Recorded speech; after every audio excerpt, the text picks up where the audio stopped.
Good morning guys, my name is Mark and today tuturo ko sa inyo kung paano ba natin i-assist ang ating mga downlines or referrals, kung paano sila makapag-register or sign up once they are ready. So, first step, punta tayo sa ating account kung hindi natin memoryado ang ating referral link. So, log in sa dashboard, sa baba ng dashboard, may makikita kang link. All you have to do is highlight it, then copy, then send it to them through Facebook or text or kahit ano pa. So, kung kausap mo sa phone, sabihin mo lang open a web browser, then ipa-type mo ang HTTP, then your username. Sa akin is markjoven314. Remember, sa ating referral link, wala po yung www.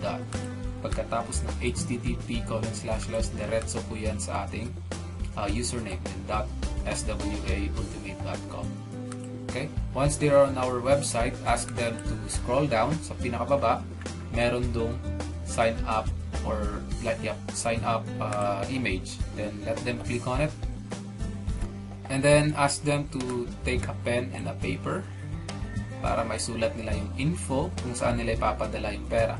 Ask them kung ano yung pinakamalapit na payment option sa kanila. If they would say, malapit sa amin ang Emily Willier, then ask them to click on it, then click on submit. Then, ask them to copy the name, the recipient, which is Sir Chavez, and his address. Then, ask them to go to Emily Willier para ipadala nila yung 25. After that, ask them to go back to this page para ma-fill up nila yung member username, full name, member email, password, confirm password, name of the sender, kung sino yung nagpadala, baka hindi naman sila yung nagpadala, tapos yung inutusan lang nila. So, country of sender, importante rin to para hindi mahirapan ng admin sa pag-claim ng money. Amount paid, kung magkano, yung date of payment. Dito po tayo, maraming member ang nagkakamali dito sa part na to. KPTN reference number. Kasi usually what they do is type nila yung reference number with spaces. Yung sa reference number ng Emily Willier, may space talaga after 4 numbers. So, ask them to type the reference number without spaces po. Without spaces and symbols. Dapat letters and numbers lang. Okay? Pagkatapos nito, ask them to click on submit. Then, if they have a camera or a cell phone na may camera, ask them to take a picture of the receipt, then send sa inyo sa Facebook. Para tapos ang gagawin nyo, yung receipt na yon at saka yung username, isend nyo sa leader nyo. Para yung leader nyo like Jason, they could help you activate the account within 24 hours para mas mabilis ang pag-activate ng account.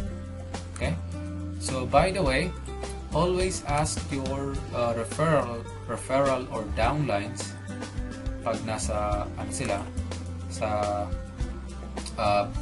payment option or sa mga money processor. Ask them to ask the teller kung ano ba talaga yung KPTN or reference number para hindi sila magkamali sa pag-encode or pag-type. Okay? So, I think wala na akong nakalimutan sabihin or i-discuss sa inyo.